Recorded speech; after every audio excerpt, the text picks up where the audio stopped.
आज हम सबसे पहले फुटबॉल के उस फलसफे का विश्लेषण करेंगे जिसका कद तो सिर्फ 5 फीट 5 इंच था, लेकिन उसने फुटबॉल की दुनिया के शिखर को भी छुआ और जीवन के अंधकार में भी गोता लगाया। हम फुटबॉल की दुनिया के सबसे महान खिलाड़ियों में से एक डिएगो मैराडोना की बात कर रहे हैं और उन्हें द गॉड ऑफ फुटबॉल यानी फुटबॉल का भगवान भी कहा जाता था। इस भगवान ने स्वर्ग और नर्क इसी दुनिया में देख लिए और 60 साल की उम्र में कल उनकी मृत्यु हो गई। मैराडोना एक ऐसा खिलाड़ी था जो गोल भी करता था और गलतियां भी करता था। उसे अपने चौड़े कंधों पर बहुत फख्र था और उसे लगता था कि इन मजबूत कंधों की बदौलत वो किसी से भी दुश्मनी ले सकता है। आज हम आप सबको, खासतौर पर देश के युवाओं को, ये बताएंगे कि वो कौन सी बातें हैं जो वो मैराडोना से सीख सकते हैं और वो कौन सी कमजोरियां हैं जिनकी वजह से फुटबॉल के भगवान को भी बुरे दिन देखने पड़े। फुटबॉल के फैंस की भाषा में मैराडोना अमर थे और अमर रहेंगे, लेकिन इस अमरता के साथ ही एक इंसान के तौर पर उनमें वो सारी खूबियां और वो सारी कमियां थीं जो उन्हें बाकियों से अलग बनाती थीं और बाकियों जैसा भी बनाती थीं। सबसे पहले आप मैराडोना का एक वीडियो देखिए जिसमें वो फुटबॉल नहीं खेल रहे बल्कि फुटबॉल से खेल रहे हैं और ये वीडियो देखकर आपको ये भी पता चलेगा कि वो अपने गेम को कितना प्यार करते थे, अपने गेम को कितना एंजॉय करते थे। अब आप सोचिए ये तस्वीर आपको क्या बताती है। यह तस्वीर खेल के प्रति मैराडोना के उत्साह को दिखाती है, उनके उल्लास को दिखाती है, उनकी आज़ादी के एहसास को दिखाती है, उनकी कला और उनकी क्षमता के बारे में भी बताती है। लेकिन सबसे बड़ी बात यह है कि वो फुटबॉल खेलकर कितने खुश रहते थे और ये जो फुटबॉल है वो कैसे उनके काबू में रहती थी और वो उसे कैसे नचाते थे अपने इशारों पर, वो आप इस तस्वीर में देख सकते हैं। मैराडोना ने एक बार कहा था, मैं मैराडोना हूं जो गोल भी करता है और गलतियां भी करता है। मैं सब कुछ झेल सकता हूं, मेरे कंधे इतने चौड़े हैं कि मैं किसी से भी लड़ सकता हूं। ऐसा वो अपने बारे में कहते थे और अपने बारे में सोचते थे। ये मैराडोना की वो बेबाकी थी जिसने उन्हें दूसरे शानदार खिलाड़ियों से अलग भी बनाया और बेहतर भी बनाया। 30 अक्टूबर 1960 को अर्जेंटीना की राजधानी ब्यूनो आयर्स में जन्म लेने वाले मैराडोना 15 वर्ष की उम्र से ही प्रोफेशनल फुटबॉल खेलने लगे थे। 1977 में 16 साल की उम्र में उन्होंने अर्जेंटीना की तरफ से हंगरी के खिलाफ एक अंतर्राष्ट्रीय मैच खेला और वो ऐसा करने वाले अर्जेंटीना के सबसे कम उम्र के खिलाड़ी बन गए। यानी वो बचपन से ही टैलेंटेड थे, प्रतिभाशाली थे। 1982 में उन्होंने अपना पहला वर्ल्ड कप खेला और इस टूर्नामेंट में उन्होंने 2 गोल किए। इसी साल वो स्पेन के मशहूर फुटबॉल क्लब बार्सिलोना के लिए खेलने चले गए। तब इसके लिए आज की कीमत के हिसाब से उन्हें 56 करोड़ रुपए की फीस मिली थी। सोचिए, उस जमाने में उन्होंने 56 करोड़ रुपए की डील की थी। वो न सिर्फ अपने जमाने के सबसे महान फुटबॉलर थे बल्कि सबसे महंगे फुटबॉलर भी थे। लेकिन मैराडोना बार्सिलोना के मैनेजमेंट से खुश नहीं थे और उन्होंने यह क्लब छोड़ दिया। इसके बाद 1984 में वो इटली के एक फुटबॉल क्लब नेपोली के सदस्य बन गए। यह क्लब आर्थिक रूप से बहुत तंगहाल था, पैसा नहीं था इनके पास, लेकिन फिर भी मैराडोना को इसके लिए 77 करोड़ रुपए तब मिले थे।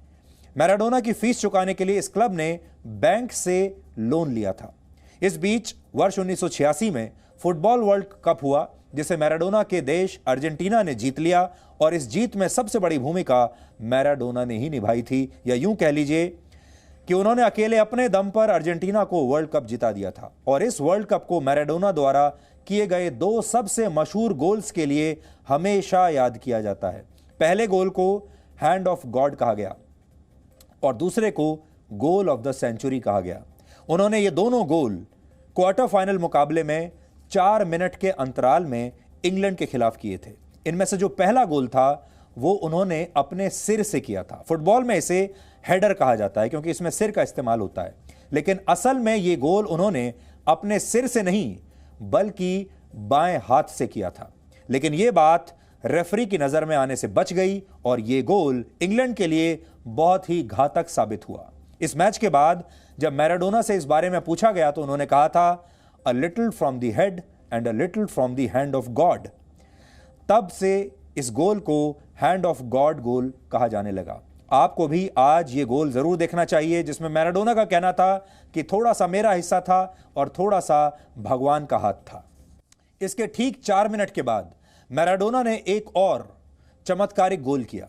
यह गोल करने के लिए वो अपनी टीम के हाफ से इंग्लैंड के गोल पोस्ट तक दौड़े थे और इस दौरान उन्होंने इंग्लैंड की टीम के लगभग हर खिलाड़ी को चकाया और बिजली की रफ्तार से दौड़ते हुए उन्होंने यह शानदार गोल किया था और इसी के साथ इंग्लैंड की टीम वर्ल्ड कप से बाहर हो गई थी। यानी मैराडोना ने 4 मिनट के अंदर अपने सबसे अच्छे और अपने सबसे बुरे दोनों रूप दुनिया को दिखा दिए। हैंड ऑफ गॉड गोल, जिसमें उनकी धोखेबाजी छिपी हुई थी, जबकि गोल ऑफ द सेंचुरी दाग कर उन्होंने यह भी बता दिया कि उनकी क्षमता क्या है और वो कैसे सर्वश्रेष्ठ खिलाड़ी हैं। तो 4 मिनट के अंदर इस शानदार खिलाड़ी के दोनों रूप लोगों ने देख लिए और सेंचुरी का सबसे बड़ा गोल भी उन्होंने करके दिखा दिया और भगवान के हाथ वाला गोल भी उन्होंने लोगों को दिखा दिया। इसके बाद उन्होंने इटली के क्लब नेपोली के साथ अपना सफर जारी रखा और यह क्लब इटली के नेपल्स में था, जो उस समय इटली का सबसे पिछड़ा हुआ शहर था और यहां उस जमाने में ड्रग माफियाओं का आतंक हुआ करता था। इस क्लब की हालत बहुत अच्छी नहीं थी और इसे बैक बेंचर्स क्लब कहा जाता था क्योंकि इसमें कोई भी अच्छा खिलाड़ी नहीं था। लेकिन मैराडोना ने आते ही इस क्लब का खेल और इस क्लब की किस्मत दोनों पलट दिए। इससे आपको यह पता चलेगा कि मैराडोना बहादुर खिलाड़ी थे। वो अक्सर प्रयोग करने से डरते नहीं थे, वो रिस्क लेते थे और उन्हें अपनी क्षमता पर इतना भरोसा था कि वो किसी कमजोर टीम को ज्वाइन करने में भी चूके नहीं और कमजोर से कमजोर टीम में भी जाकर उन्होंने उस टीम को शानदार बना दिया। इतना आत्मविश्वास उनके अंदर था।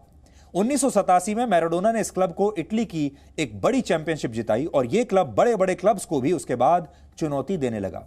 इसके बाद भी वो अपने क्लब नेपोली को सफलता दिलाते रहे, लेकिन इसी दौरान उनका जीवन सेंटर हाफ पर आ गया था। आप इसे मैराडोना के जीवन का इंटरवल भी कह सकते हैं क्योंकि यहां से उन्होंने अपने लक्ष्यों तक बढ़ने की कोशिश तो जरूर की, लेकिन वो चुनौतियों को छका नहीं पाए। 1991 में कोकीन लेने के आरोप में उन पर 15 महीनों का प्रतिबंध लगा दिया गया और उन्हें इटली से वापस लौटना पड़ा। यह पहला ब्रेक लगा उनके करियर में। इसके बाद 1994 में वो फिर से वर्ल्ड कप के लिए मैदान पर लौटे, लेकिन एक बार फिर उनके ड्रग्स लेने की पुष्टि हो गई और उन्हें वापस भेज दिया गया और इसी के साथ उनका अंतर्राष्ट्रीय करियर समाप्त हो गया ड्रग्स की वजह से। 1997 में उन्होंने एक बार फिर ड्रग टेस्ट में वो फेल हो गए और फेल होने पर अपने रिटायरमेंट की घोषणा उन्हें करनी पड़ी। तब वो 37 साल के थे। 37 साल की उम्र में उन्होंने फुटबॉल खेलना छोड़ दिया था, अंतर्राष्ट्रीय फुटबॉल, और इसका कारण भी यही बना क्योंकि फिर से वो ड्रग टेस्ट में पॉजिटिव पाए गए। यानी एक चीज आप यहां नोट करके रख लीजिए कि ड्रग्स की वजह से इतने शानदार खिलाड़ी का इतना शानदार करियर बीच में ही समाप्त हो गया। मैराडोना का फुटबॉल करियर 21 साल का था, लेकिन सिर्फ 14 वर्ष तक ही उन्होंने अपना सर्वोत्तम प्रयास किया। 21 में से 14 साल, और फिर धीरे धीरे वो पहले नशे की गिरफ्त में आए और फिर बीमारियों ने उन्हें अपनी गिरफ्त में ले लिया। कुल मिलाकर डिएगो मैराडोना 2 तरह का जीवन जी रहे थे। जब वो गलतियां करते थे, नशा करते थे, जेल जाते थे, जरूरत से ज्यादा शराब पीते थे, तो वो डिएगो बन जाते थे। लेकिन जब फुटबॉल के मैदान पर उनकी मैराडोना वाली छवि लौट आती थी, यानी फुटबॉल के मैदान पर मैराडोना बन जाते थे और बाहर जब जाते थे किसी क्लब में या किसी बार में, तब वो डिएगो बन जाते थे। लेकिन ड्रग्स की लत ने धीरे धीरे मैराडोना को एक तरह से मार दिया और फिर उसके बाद मैराडोना नहीं बचा था, बल्कि सिर्फ डिएगो बचा।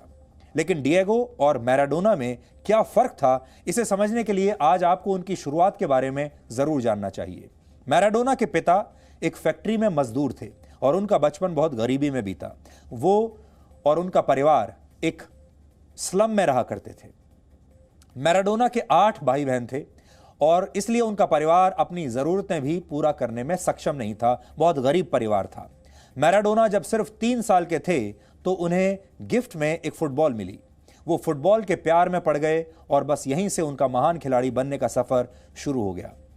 मैराडोना जब सिर्फ 8 साल के थे तो वो एक स्थानीय क्लब के लिए ट्रायल देने के लिए गए। वहां मौजूद कोच फुटबॉल खेलने की उनकी क्षमता देखकर हैरान रह गया और उस कोच ने यह मानने से ही इनकार कर दिया कि यह बच्चा 8 साल का है। मैराडोना का खेल देखकर ऐसा लगता था कि उनका जन्म ही फुटबॉल खेलने के लिए हुआ है, लेकिन इसके अलावा भी उनमें कुछ कमियां रह गई थी। मैराडोना के दो ही सपने थे, एक अपने देश अर्जेंटीना के लिए खेलना और दूसरा अपने देश को वर्ल्ड कप जिताना। और सिर्फ 25 साल की उम्र में ही उन्होंने अपने ये दोनों सपने पूरे कर लिए थे। तो एक बात खास यहां पर यह है कि जब आपके सपने आपके जीवन में बहुत जल्द पूरे हो जाते हैं, बहुत कम उम्र में आपके सपने पूरे हो जाते हैं, तो कई बार उसके बाद आप गलतियां करने लगते हैं, क्योंकि सपने पूरे हो चुके होते हैं। उसके बाद क्या होगा? वर्ष 1991 में उन पर पहली बार ड्रग्स लेने के आरोप लगे और उन पर 15 महीनों का प्रतिबंध लगा दिया गया। इस दौरान उन पर आपराधिक संगठनों से संबंध रखने के लिए भी आरोप लगे और इटली में उनके खिलाफ जांच शुरू हो गई। वर्ष 1994 के वर्ल्ड कप से पहले मैराडोना ने एक बार फिर से ड्रग्स ली और इस बार वो वर्ल्ड कप नहीं खेल पाए, वर्ल्ड कप से बाहर कर दिए गए। इसके बावजूद वो अपनी ड्रग्स की लत छोड़ नहीं पाए और फिर वर्ष 1997 में तीसरी बार ड्रग्स लेते हुए पकड़े जाने के बाद उन्होंने फुटबॉल से ही संन्यास ले लिया। लेकिन शराब और नशे की आदत ने उनका साथ नहीं छोड़ा और लोग ये कहने लगे कि वो स्लो मोशन सुइसाइड कर रहे हैं, यानी धीरे धीरे आत्महत्या कर रहे हैं, धीरे धीरे मृत्यु की ओर बढ़ रहे हैं। ये समझ लीजिए कि वो नहीं, मृत्यु धीरे धीरे उनकी तरफ बढ़ रही थी, या ये दोनों ही एक दूसरे की तरफ बढ़ रहे थे। रिटायरमेंट के बाद मैराडोना और ज्यादा अस्वस्थ हो गए। वो जरूरत से ज्यादा शराब पीते थे और उनका वजन एक समय में बढ़कर 128 किलोग्राम तक पहुंच गया था। 128 किलोग्राम। मैराडोना ने वर्ष 2000 से 2005 के बीच क्यूबा की राजधानी हवाना में अपने नशे की लत का इलाज भी कराया था। इस दौरान वो क्यूबा के तत्कालीन राष्ट्रपति फिडेल कैस्ट्रो के दोस्त बन गए और उन्होंने अपनी एक टांग पर कैस्ट्रो के जीवन वाला टैटू भी बनवा लिया था। लेकिन ये इलाज भी उनकी ज्यादा मदद नहीं कर पाया। तो कैस्ट्रो के वो बहुत अच्छे दोस्त थे, ये तस्वीर आपको बताती है, और उन्होंने उसके कैस्ट्रो के नाम का भी एक टैटू बनवाया था। इतनी अच्छी दोस्ती थी इन दोनों की। मैराडोना ने 1984 में अपने बचपन की दोस्त क्लॉडिया से शादी की थी। यह विवाह 2004 तक चला और फिर दोनों ने तलाक ले लिया। मैराडोना और क्लॉडिया की 2 बेटियां थीं, लेकिन इसके अलावा भी उनके कई महिलाओं से संबंध रहे, जिनसे उनकी कई संतानें हुई, और इनमें से कुछ को तो उन्होंने अपनी संतान माना, लेकिन कईयों को नहीं माना। और कहा जाता है कि मैराडोना 10 से 11 बच्चों के पिता बने थे। इसलिए कुछ लोग मजाक में यह भी कहते थे कि उन्होंने खुद की अपनी ही एक फुटबॉल टीम बना ली है। लेकिन जब मैराडोना की मृत्यु आई तो उनके पास सिर्फ उनकी बेटियां मौजूद थीं। यानी जिस महान खिलाड़ी के साथ कभी करोड़ों फैंस दिन रात खड़े रहते थे, उनके एक इशारे पर कुछ भी करने के लिए तैयार रहते थे, जिसके पास जीवन की सारी सुख सुविधाएं थी, पैसा था, नाम था, शोहरत थी, उसका अंतिम समय आने पर यह सब चीजें उससे बहुत दूर जा चुकी थीं और सिर्फ उनकी बेटियां ही आखिरी समय में उनके साथ मौजूद थी। डिएगो मैराडोना भारतीय फुटबॉल से भी काफी प्रभावित थे और वर्ष 2008 में पहली बार वो कोलकाता भी आए थे और उनके इंतजार में कोलकाता के फुटबॉल फैंस पूरी रात एयरपोर्ट के बाहर इंतजार करते रहे। जब मैराडोना एयरपोर्ट से बाहर निकले तब फैंस की दीवानगी देखकर वो हैरान रह गए थे। उस समय मैराडोना ने कहा था कि मुझे नहीं पता था कि भारत में मेरे चाहने वाले इतनी बड़ी संख्या में हैं। ये उसी जमाने की 2008 की तस्वीर हम आपको दिखा रहे हैं जब वो कोलकाता में आए थे। मैराडोना ने अपने इस कोलकाता दौरे के समय पश्चिम बंगाल के तत्कालीन मुख्यमंत्री ज्योति बासु से भी मुलाकात की थी और कोलकाता से वापस जाते समय मैराडोना ने वादा किया था कि वो दोबारा कोलकाता जरूर आएंगे। अपने वादे के मुताबिक वर्ष 2017 में, यानी आज से लगभग 3 साल पहले, मैराडोना एक बार फिर कोलकाता आए, लेकिन ये उनकी प्राइवेट विजिट थी। कोलकाता में मैराडोना का एक स्टैचू भी है, उनकी एक प्रतिमा है और इस प्रतिमा में वो वर्ल्ड कप की ट्रॉफी लिए हुए खड़े हैं। मैराडोना ने दुनिया को यह सिखाया कि अगर आपके सपने बड़े हों और आप उसके लिए जी तोड़ मेहनत करने के लिए तैयार हैं तो गरीबी आपके आड़े नहीं आती। दुनिया में मेसी, रोनाल्डो और पेले जैसे महान खिलाड़ी भी हुए हैं। इन सभी खिलाड़ियों की टीमों में और भी अच्छे और शानदार खिलाड़ी थे, लेकिन 1986 में जब मैराडोना ने अपने देश को वर्ल्ड कप दिलाया तब उनकी टीम में एक भी विश्व स्तर का अच्छा खिलाड़ी नहीं था। अर्जेंटीना की टीम एक भी मैच जीतने की स्थिति में नहीं थी, लेकिन मैराडोना ने अकेले अपने दम पर अपने देश को वर्ल्ड कप जिता दिया था।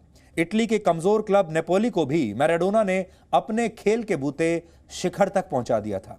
वो एक शानदार टीम मैन थे और उनके लिए अपनी टीम की जीत से महत्वपूर्ण कुछ और नहीं था। शायद इसीलिए फुटबॉल के दूसरे सबसे महान खिलाड़ी पेले ने मैराडोना को श्रद्धांजलि देते हुए कहा कि उन्हें यकीन है कि एक दिन दोनों खिलाड़ी स्वर्ग में जरूर फुटबॉल खेलेंगे। 1986 में इंग्लैंड के खिलाफ किए गए हैंड ऑफ गॉड गोल और goal of the century 4 minute के अंतराल पर किए गए थे। एक गोल में धोखेबाजी दिखती थी तो दूसरे गोल में विशुद्ध शानदार खेल का प्रदर्शन दिखता था। ये गोल्स करके मैराडोना ने सिखाया कि अपनी छवि आप किसी भी क्षण बेहतर कर सकते हैं और आप अपने दोनों रूप के साथ भी खेल सकते हैं। मैराडोना दोस्तों के दोस्त थे और उन्होंने अपने दोस्तों का साथ कभी नहीं छोड़ा। उनकी मित्रता वेनेजुएला के पूर्व राष्ट्रपति ह्यूगो चावेज और वर्तमान राष्ट्रपति निकोलस मदुरो से भी थी और वो क्यूबा के पूर्व राष्ट्रपति फिडेल कैस्ट्रो के भी बहुत गहरे दोस्त थे। दुनिया इन नेताओं के विरोध में रही है, आप भी जानते हैं, लेकिन मैराडोना आखिरी दम तक इन नेताओं का समर्थन करते रहे और कभी भी इनके खिलाफ मैराडोना ने कुछ नहीं कहा, बावजूद इसके कि ये सारे नेता ऐसे हैं जो हमेशा विवादों में बने रहे हैं। मैराडोना में कुछ कमियां भी थी। सबसे बड़ी कमी यह थी कि वो अपनी सफलता को संभाल नहीं पाए। वो अर्जेंटीना के सबसे बड़े स्टार खिलाड़ी थे और वो अपने क्लब नेपोली के लिए भी किसी भगवान से कम नहीं थे, लेकिन नशे और जरूरत से ज्यादा पार्टी करने की लत उन्हें लग चुकी थी और उन्होंने कई अपराधियों को भी अपना दोस्त बना लिया था और उनकी इन्हीं आदतों ने उन्हें गर्त में पहुंचा दिया। जब वो शानदार खिलाड़ी हुआ करते थे तभी उन्होंने अपने स्वास्थ्य पर ध्यान देना छोड़ दिया था, जो एक खिलाड़ी के लिए बहुत जरूरी है। एक खिलाड़ी के लिए अनुशासन और स्वास्थ्य दोनों बहुत जरूरी हैं और ये दोनों ही उन्होंने छोड़ दिए थे।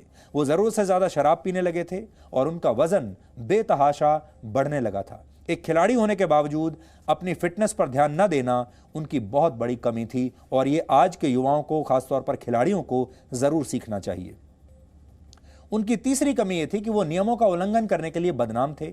इटली के क्लब के लिए खेलते हुए उन्होंने कभी टैक्स का भुगतान नहीं किया।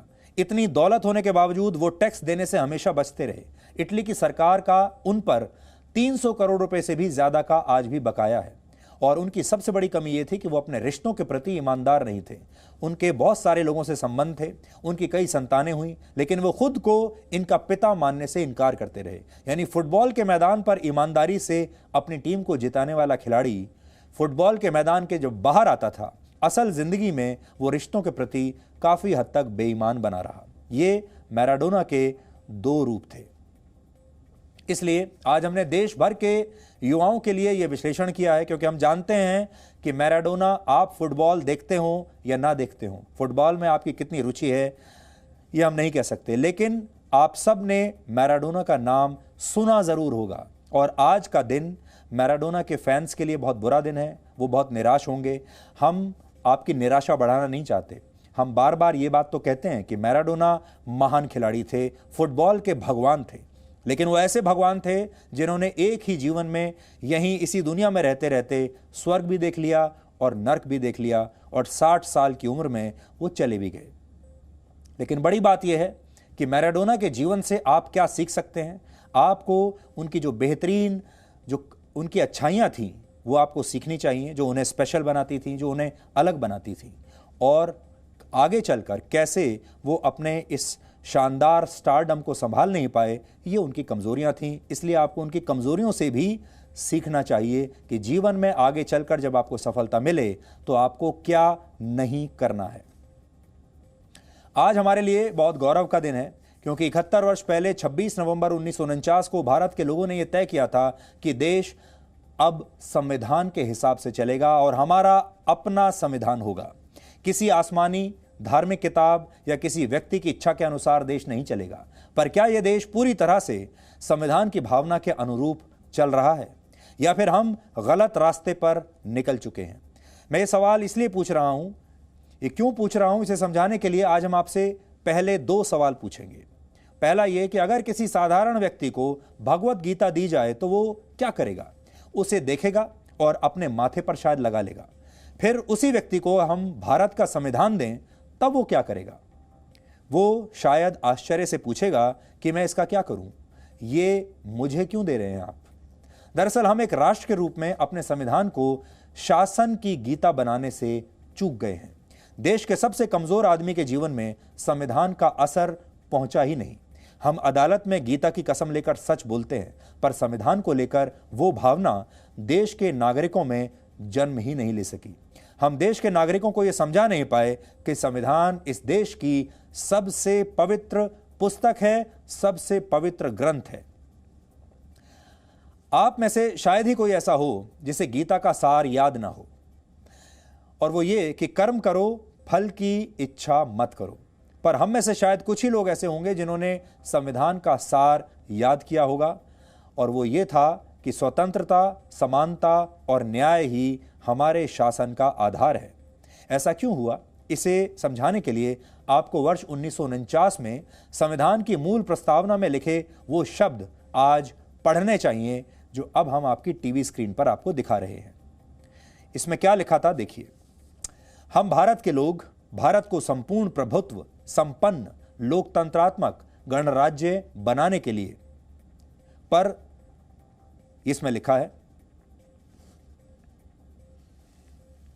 पर संविधान स्वीकार करने के 27 साल बाद यानी वर्ष 1976 में 2 शब्द प्रस्तावना में और जोड़ दिए गए। उसके बाद ये क्या बन गया वो भी आप देखिए। हम भारत के लोग भारत को संपूर्ण प्रभुत्व, संपन्न, समाजवादी, पंथ निरपेक्ष, लोकतंत्रात्मक गणराज्य बनाने के लिए। समाजवादी और पंथ निरपेक्ष ये वो 2 शब्द हैं जिन्हें वर्ष 1949 में जगह नहीं दी गई थी। यानी जब संविधान बना था तब इन शब्दों को संविधान में शामिल नहीं किया गया। ऐसा कहा जाता है कि समाजवादी शब्द को शामिल करके तत्कालीन कांग्रेस सरकार खुद को गरीबों के साथ दिखाना चाहती थी, और पंथ निरपेक्ष शब्द को संविधान में शामिल करके अल्पसंख्यकों को खुश करने की कोशिश की गई। इसीलिए उस समय इंदिरा गांधी जब प्रधानमंत्री थीं तो उन्होंने संविधान में इन 2 शब्दों को जुड़वाया। लेकिन वर्ष 1975 में इमरजेंसी लागू करने के बाद जनसंख्या नियंत्रण की कोशिशों से अल्पसंख्यकों की जो भावनाएं हैं वो आहत हुई थीं। समाजवादी शब्द पर गांधीवादी लोग राजी नहीं थे। उन्हें लगता था भारत कैसा होगा ये तय करना अभी सही नहीं होगा, जबकि पंथ निरपेक्षता के लिए डॉक्टर भीमराव अंबेडकर को लगता था कि इसकी जरूरत नहीं है, क्योंकि भारत स्वभाव से सबको साथ में लेकर चलने वाला देश है। संविधान की मूल कॉपी के हर पन्ने पर आपको भारत की सभ्यता और संस्कृति की झलक दिखाई देगी। जिस पन्ने पर मूल अधिकारों का जिक्र है उस पर प्रभु श्री राम के अयोध्या लौटने की तस्वीर भी है। इसमें श्री कृष्ण और अर्जुन के साथ नटराज की तस्वीर भी मौजूद है, और मूल प्रति में गौतम बुद्ध, महावीर और गुरु गोविंद सिंह की तस्वीरें भी हैं। इन तस्वीरों को लगाने के पीछे एक संक्षिप्त कहानी है जो 5 फरवरी 2020 को देश के कानून मंत्री रविशंकर प्रसाद ने खुद सुनाई थी। आप भी सुनिए, जब वो जी न्यूज के एक कार्यक्रम में आए थे तब उन्होंने इसके बारे में क्या कहा था। कि मैं भारत के आज मूल संविधान को लेकर के आया हूं, और मैं दिखाना चाहता हूं, ये बहुत बड़ा था तो मैंने अपने विभाग को कहा कि देश के लिए इसको छोटा छपवाओ। देखो दोस्तों, ये भारत का ओरिजिनल संविधान है, तो 1950 में बना था ना। तो जब संविधान बन गया तो हमारे नेताओं को लगा कि सैकड़ों वर्षों की गुलामी के बाद भारत आजाद हो रहा है, तो क्या इसको ऐसे ही प्रस्तुत कर दें। तो क्या नेहरू जी हों, सरदार पटेल, राजेंद्र बाबू जो चेयरमैन थे, डॉक्टर अंबेडकर, सबों ने कहा कि नहीं, इसमें हम भारत की सांस्कृतिक और सभ्यता की विरासत के पन्नों को भरेंगे। और नंदलाल बोस एक बहुत बड़े फेमस पेंटर थे बंगाल के, उनको कहा गया आकृतियां बनाओ, जो आकृतियां इन्होंने फैसला किया। तो मैं मित्रों कुछ आकृतियां आपको दिखाना चाहता हूं।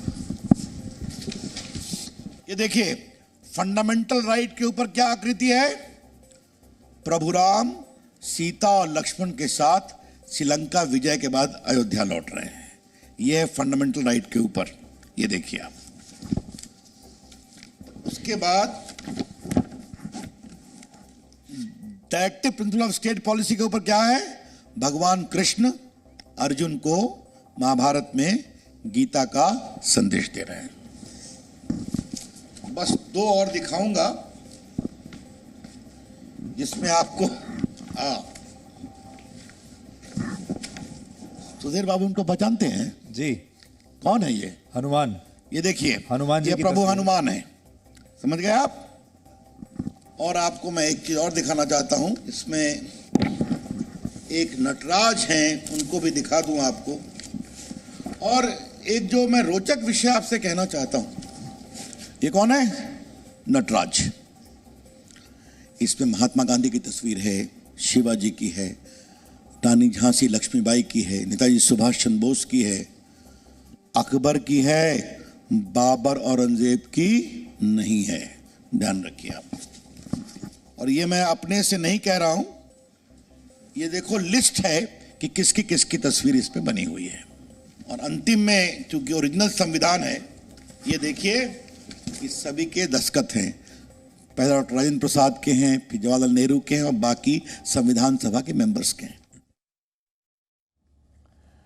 और धीरे धीरे हमारे देश में राजनीतिक स्वार्थ के लिए संविधान की मूल भावना को पीछे धकेल दिया गया। संविधान जिस मूल भावना के साथ निर्माण किया गया था संविधान का, वो सारे मुद्दे धीरे धीरे पीछे छूट गए।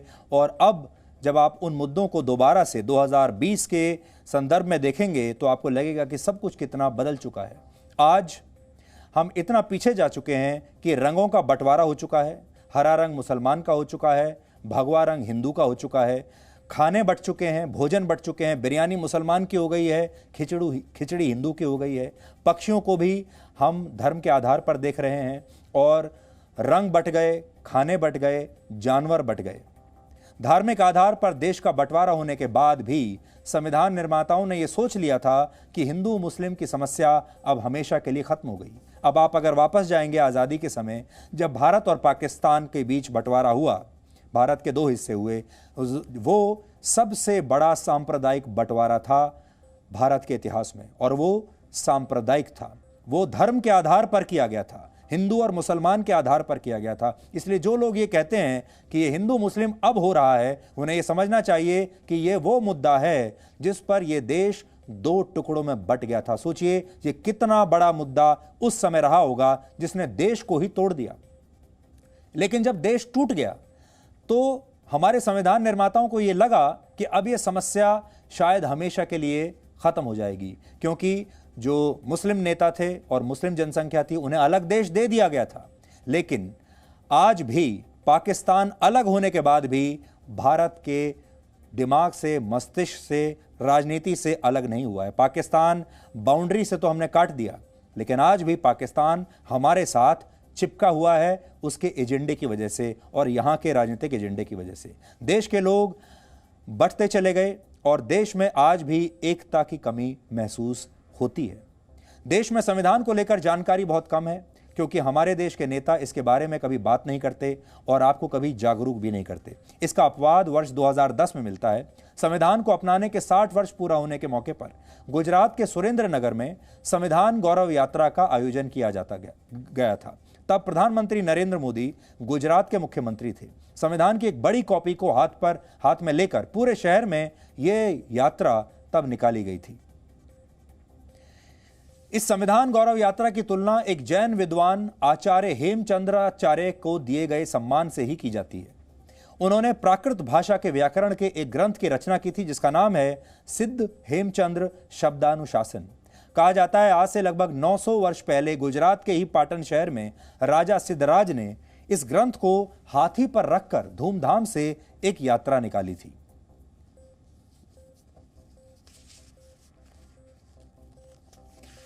लेकिन आम लोगों के बीच संविधान को प्रचलित करने के लोकप्रिय प्रयास हमेशा कमजोर रहे। वैसे आज भारत की सेना ने संविधान के सम्मान में एक बड़ा प्रयास किया है। सियाचिन, कारगिल और देश की कई सीमाओं से जो तस्वीरें आई हैं उनमें आप देखेंगे कि सैनिक तिरंगे के नीचे संविधान की प्रस्तावना पढ़ रहे हैं।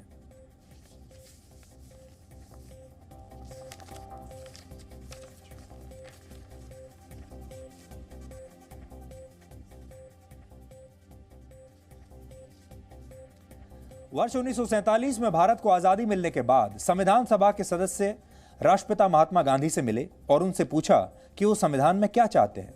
तब गांधी जी ने जो जवाब दिया था वो आज आप सबको ध्यान से सुनना चाहिए। उन्होंने संविधान सभा के सदस्यों से कहा, मैं तुम्हें एक जंतर देता हूं। जो सबसे गरीब और कमजोर आदमी आपने देखा हो उसकी शक्ल याद करो और अपने दिल से पूछो कि जो कदम उठाने का तुम विचार कर रहे हो वो उस आदमी के लिए कितना उपयोगी होगा। ये था महात्मा गांधी का विचार संविधान के पीछे। गांधी जी के इस जंतर से साफ है कि वो चाहते थे कि संविधान देश के सभी नागरिकों को समान दृष्टि से देखे। ऐसी कोशिश भी हुई, पर संविधान में अनुच्छेद 370 और आरक्षण जैसे मुद्दे रखे गए और बाद में उनका जिस तरह प्रयोग किया गया वो देश में एकता की कसौटी पर खरे नहीं उतरे। अक्टूबर 1949 में संविधान सभा में आर्टिकल 306A पर चर्चा हुई थी। बाद में इसका नाम बदलकर आर्टिकल 370 कर दिया गया। एन गोपाल स्वामी अयंगर ने इस आर्टिकल का मसौदा तैयार किया था। उन्हें पंडित जवाहरलाल नेहरू का करीबी माना जाता था। इसमें कश्मीर को एक विशेष दर्जा दिया गया था। कम्युनिस्ट पार्टी के संस्थापक मौलाना हसरत मोहानी ने एक सवाल पूछा और वो ये कि ऐसा भेदभाव क्यों किया जा रहा है। इस पर अयंगर ने जवाब दिया था कि जम्मू कश्मीर दूसरे राज्यों की तरह भारत में शामिल होने के लिए पूरी तरह से तैयार नहीं है, इसलिए भेदभाव किया जा रहा है। अगर संविधान सभा ने अनुच्छेद 370 से जम्मू कश्मीर को विशेष दर्जा तब नहीं दिया होता तो आजाद हिंदुस्तान के इतिहास में अनुच्छेद 370 का और जम्मू कश्मीर का यह विवाद होता ही नहीं।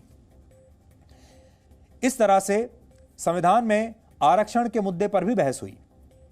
मई 1949 में सरदार वल्लभ भाई पटेल ने संविधान सभा की बहस के दौरान कहा कि मेरी इच्छा यह है कि हम ऐसे समाज की रचना करें जहां हर जाति के लिए समान मौके हों।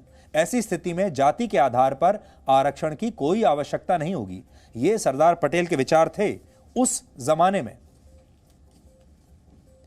यानी वर्ष 1949 में ही बहुत से लोग ऐसे थे जो मूल रूप से जाति के आधार पर आरक्षण देने के पक्ष में नहीं थे। आरक्षण को लागू करने की सबसे बड़ी वकालत डॉक्टर भीमराव अंबेडकर ने ही की थी। उन्होंने कहा था आरक्षण के जरिए प्रशासन में कुछ विशेष जातियों का प्रवेश होगा जो अब तक प्रशासन से बाहर रहे हैं, इसलिए इन लोगों को सत्ता के माध्यम से ताकत मिलेगी और ये सशक्त होंगे। हालांकि डॉक्टर अंबेडकर भी ये मानते थे कि आरक्षण की व्यवस्था हमेशा के लिए नहीं होनी चाहिए, ये स्थायी नहीं होनी चाहिए। इस व्यवस्था का हर 10 वर्ष में मूल्यांकन होना चाहिए और जरूरत पूरी होने पर इसे बंद कर दिया जाना चाहिए। यहां पर आपके लिए जो ध्यान देने वाली बात है वो ये कि डॉक्टर अंबेडकर भी ये कह रहे थे कि हर 10 साल के बाद इस पर पुनर्विचार होना चाहिए और जिसे जरूरत नहीं है उससे आरक्षण की व्यवस्था ले लेनी चाहिए। पर आप सोचिए, ऐसा कभी नहीं हुआ, बल्कि हुआ ये कि ये जो आरक्षण का फॉर्मूला है ये चुनाव जीतने का फॉर्मूला बन गया। आरक्षण एक वोट बैंक बन गया। होना ये चाहिए था कि हर साल, हर 5 साल में सरकारें हमें ये बताती कि कैसे आरक्षण के दायरे में आने वाले लोगों की संख्या कम हो रही है और हमारा लक्ष्य ये है कि एक दिन देश में एक भी व्यक्ति ऐसा ना बचे जिससे आरक्षण की आवश्यकता न रह जाए। उस लक्ष्य की तरफ चलना चाहिए। लेकिन हुआ उल्टा। हमारे देश की सरकारें हर साल, हर 5 साल में आरक्षण के दायरे में आने वाले लोगों की जो संख्या है उसे बढ़ाती चली गई, लोगों को खुश करने के लिए, चुनाव जीतने के लिए। होना चाहिए था इसका उल्टा और 73 वर्षों में ऐसी स्थिति आ जानी चाहिए थी जब सरकार ये कह सके कि अब हमारे देश में एक भी नागरिक ऐसा नहीं बचा जिससे आरक्षण की जरूरत पड़े। संविधान देश के लोगों में भगवत गीता की तरह लोकप्रिय क्यों नहीं हुआ, इसकी कुछ वजह आज आपको बताते हैं। संविधान के नीति निर्देशक तत्व में लिखा है कि राज्यों को समान आचार संहिता यानी यूनिफॉर्म सिविल कोड का विकास करना चाहिए, पर आज तक ऐसा हुआ नहीं। 2019 तक देश में 3 तलाक मुस्लिम महिलाओं को कष्ट देता रहा। यह संविधान के खिलाफ था, पर तुष्टीकरण में संविधान की भावना से खिलवाड़ चलता रहा। तुष्टीकरण की वजह से यह सब होता रहा। 1947 में धर्म के आधार पर पाकिस्तान का निर्माण हुआ और भारत एक धर्मनिरपेक्ष देश बना। आजादी मिलने के बाद हम आर्थिक रूप से गरीब देश थे और आज 73 वर्षों के बाद भी देश में लगभग 9 करोड़ लोग अब भी गरीबी रेखा के नीचे ही हैं। देश में सच्चे अर्थों में समानता नहीं आई। देश के अलग अलग राज्य धर्म और जाति के आधार पर आज भी अपनी जनता के साथ भेदभाव करते हैं। देश में सबको अभिव्यक्ति की आज़ादी है, लेकिन जब मीडिया अपने इस अधिकार का प्रयोग करता है तो कुछ राज्य सरकारें पत्रकारों को जेल में डाल देती हैं। संविधान एक ईमानदार देश की कल्पना करता है, पर देश में करप्शन आदत बन चुका है। प्रधानमंत्री मोदी ने कहा, ना खाऊंगा ना खाने दूंगा। ऊपरी स्तर पर करप्शन को रोक लिया गया है। अब हमारे देश में स्कैम नहीं होते, लेकिन निचले स्तर पर भ्रष्टाचार की जड़ें अब भी मजबूत हैं। और अभी हाल ही में आपने देखा होगा जो नया एक सर्वे आया है उसमें भारत को एशिया का सबसे भ्रष्ट देश बताया गया है। यहां आपको डॉक्टर अंबेडकर की बात बहुत ध्यान से सुननी चाहिए। उन्होंने कहा था, संविधान कितना भी अच्छा हो, अगर इसका इस्तेमाल करने वाले लोग बुरे होंगे तो यह बुरा ही साबित होगा, और संविधान कितना भी बुरा हो, अगर उसका इस्तेमाल करने वाले अच्छे लोग होंगे तो संविधान भी अच्छा ही सिद्ध होगा। अब हम आपको अपने संविधान के बारे में कुछ रोचक बातें बताते हैं जिनके बारे में शायद आपको ज्यादा जानकारी ना हो। आज सबसे पहले आपको देश के संविधान की पहली पांडुलिपि दिखाते हैं। 26 नवंबर 1949 को संविधान स्वीकृत किए जाने के बाद एक विशेष कागज पर हाथ से लिखकर इसे तैयार किया गया था। इस विशेष कागज की उम्र करीब 1000 वर्ष है, यानी 1000 वर्षों तक ये सुरक्षित रहेगा। 251 पन्नों पर लिखकर तैयार की गई संविधान की इस कॉपी का वजन करीब 4 किलोग्राम है। संविधान की इस कॉपी पर ही 24 जनवरी 1950 को संविधान सभा के 292 प्रतिनिधियों ने हस्ताक्षर किए थे। भारत की संविधान सभा की पहली बैठक 9 दिसंबर 1946 को हुई।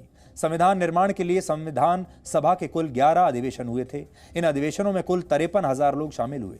संविधान सभा को इसे पास करने में 2 वर्ष 11 महीने और 17 दिन का समय लगा था। अभी हमारे संविधान में 448 अनुच्छेद, 12 अनुसूचियां, 24 भाग और 104 संशोधन है।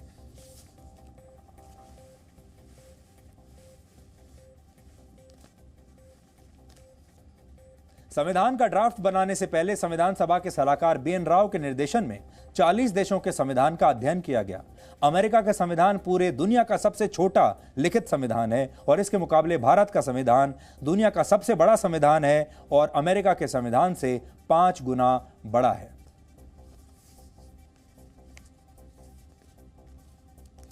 तो क्योंकि आज संविधान दिवस है, आपको अपने संविधान के बारे में जानकारी होनी चाहिए। हमने आपको बताने की कोशिश की। संविधान के निर्माताओं ने जिस विचार के साथ संविधान को बनाया, इसका निर्माण किया, वो विचार 73 सालों में कहीं ना कहीं अब छूट चुके हैं। और इसीलिए जैसा हमने आपको शुरुआत में बताया, हमने सोचा था कि पाकिस्तान को हटाकर अब ये समस्या हमेशा के लिए ख़त्म हो जाएगी, लेकिन वो समस्या ख़त्म नहीं हुई है। सांप्रदायिकता आज भी हमारे देश में है, भ्रष्टाचार आज भी हमारे देश में है, और जिस तरीके से धर्मनिरपेक्षता का एक नई परिभाषा हमारे देश में चल रही है, फ्रीडम ऑफ एक्सप्रेशन की नई परिभाषा हमारे देश में चल रही है, बात बात पर हमारे देश में लोकतंत्र खतरे में आ जाता है, वो बात हमारे देश में चल रही है, तब आपको कई बार ऐसा लगता होगा कि हमारे देश में किस तरह का संविधान है, हमारा संविधान में क्या लिखा हुआ है, हमें कौन से हमारे कर्तव्य बताए गए हैं, कौन से हमारे अधिकार बताए गए हैं। और एक खास तरह के जो लोग हैं, जो हमारे इतिहासकार भी हैं,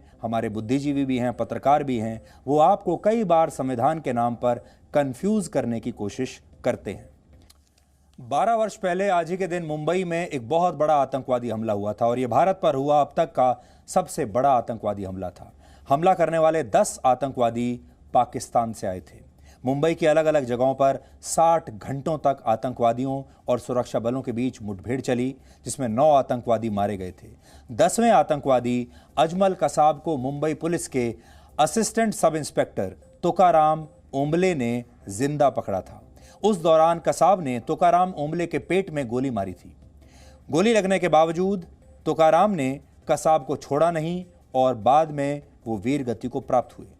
शहीद तुकाराम ओंबले की बात आज इसलिए भी खास तौर पर कर रहे हैं क्योंकि अगर शहीद तुकाराम ने कसाब को उस दिन जिंदा ना पकड़ा होता तो दुनिया के सामने भगवा आतंकवाद का झूठ बेनकाब नहीं होता। आपको याद होगा जब पाकिस्तान से आए आतंकवादी आमिर अजमल कसाब को पकड़ा गया तो उसके हाथ में एक लाल रंग का धागा यानी कलावा भी बंधा हुआ था और वो अपना नाम समीर चौधरी बता रहा था।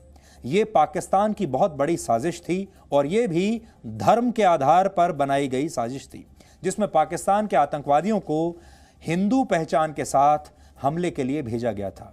इस षड्यंत्र के मुताबिक ये एक सुसाइड अटैक था, यानी इसमें सभी 10 आतंकवादियों को मर जाना था। और अगर ऐसा हो जाता तो हिंदू आतंकवाद के प्रोपेगेंडा को दुनिया भी सच मान लेती, क्योंकि योजना ये थी कि सारे के सारे जो आतंकवादी थे इन्हें हिंदू नाम और हिंदू पासपोर्ट नामों के पासपोर्ट के साथ हिंदू पहचान के साथ यहां भेजा गया था। कसाब के हाथ पर जानबूझकर एक लाल धागा बांधा गया था जिससे ये लगे कि ये हिंदू है, और इन सबको क्योंकि मर जाना था, ये किसी को ये भी नहीं बता पाते कि ये कहां से आए हैं। इसलिए साजिश ये थी कि इसे हिंदू टेरर का नाम दे दिया जाएगा। लेकिन तुकाराम ओंबले ने कसाब को जिंदा पकड़ लिया और इस पूरे के पूरे षड्यंत्र को फेल कर दिया और यह साबित हो गया कि कसाब के हाथ में बंधा हुआ कलावा एक छलावा है और समीर वास्तव में कसाब है। तुकाराम ओंबले ने देश की राजनीति के एक बहुत बड़े झूठ को भी गलत साबित कर दिया। हमले के 2 वर्ष बाद मुंबई में ही 6 दिसंबर 2010 को एक किताब रिलीज की गई जिसका नाम था आरएसएस की साजिश 26/11।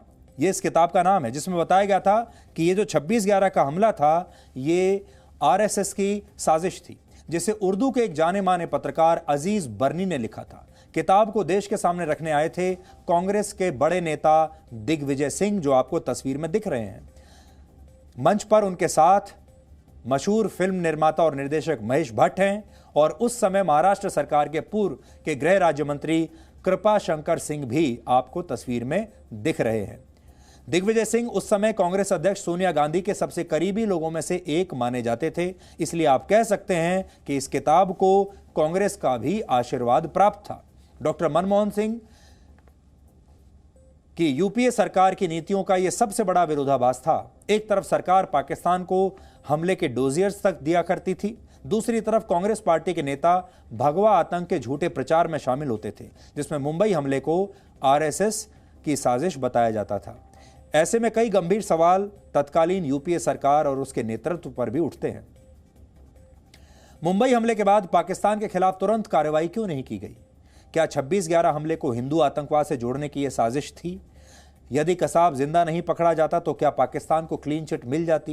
ये बहुत सारे सवाल हैं जो हम इसलिए पूछ रहे हैं क्योंकि पाकिस्तान को पता था कि भारत में विचारों के नाम पर लोग बटे हुए हैं। इसका फायदा अजमल कसाब को समीर नाम देकर उठाया जा सकता है। 9 आतंकवादियों को हमारे सुरक्षा बलों ने हमले के दौरान ही मार दिया। कसाब को कानून के तहत फांसी दी गई, लेकिन देश में बटी हुई सोच आज भी जिंदा है, जिसे खत्म करने की जरूरत है और इसके लिए हमें एकजुट रहना होगा। पाकिस्तान की हिंदू आतंकवाद वाली साजिश तो सफल नहीं हो पाई, लेकिन मुंबई हमले में 166 निर्दोष लोग मारे गए थे। 20 सुरक्षाकर्मी, 26 विदेशी नागरिक भी तब मारे गए थे। इस हमले के मास्टरमाइंड हाफिज सईद और जकीउर रहमान लखवी जैसे आतंकवादी आज भी पाकिस्तान में आराम से अपना जीवन जी रहे हैं। भारत ने न केवल हिंदू आतंकवाद के प्रोपेगेंडा को झूठा साबित किया, बल्कि दुनिया को समझाया कि आतंक सबकी समस्या है और उसकी जड़ में पाकिस्तान है। यूरोपियन यूनियन ने मुंबई हमले को लेकर पाकिस्तान के प्रधानमंत्री इमरान खान को एक चिट्ठी लिखी है और उसमें सवाल किया है। यह पत्र लिखकर इमरान खान से पूछा गया है कि मुंबई हमले की जिम्मेदारी लेने वाले आतंकवादी संगठन लश्कर-ए-तैयबा के खिलाफ उसने क्या कदम उठाए हैं। पाकिस्तान की जमीन पर सक्रिय अन्य आतंकवादी संगठनों के खिलाफ क्या कार्रवाई की गई है। यूरोपीय यूनियन ने पाकिस्तान के पूर्व प्रधानमंत्री नवाज शरीफ के उस बयान का भी जिक्र किया है जिसमें उन्होंने माना कि मुंबई हमले की साजिश पाकिस्तान में रची गई थी। तो यूरोपियन यूनियन ने भी एक बड़ा सवाल यह चिट्ठी लिखकर पाकिस्तान पर उठा दिया है। इस हमले पर आज प्रधानमंत्री मोदी ने भी एक बयान दिया है, अब आपको वो सुनना चाहिए। इस हमले में अनेक लोगों की मृत्यु हुई थी, अनेक देशों के लोग मारे गए थे। मैं मुंबई हमले में मारे गए सभी लोगों को अपनी श्रद्धांजलि अर्पित करता हूं। इस हमले में हमारे पुलिस बल के कई जाबाज शहीद हुए थे, मैं उन्हें भी नमन करता हूं। मुंबई हमले के जख्म भारत भूल नहीं सकता। अब आज का भारत नई नीति, नई रीति के साथ आतंकवाद का मुकाबला कर रहा है। मुंबई हमले जैसी साजिशों को नाकाम कर रहे, आतंक को मुंहतोड़ जवाब देने वाले, भारत की रक्षा में प्रतिपल जुटे हमारे सुरक्षा बलों का भी आज मैं वंदन करता हूं।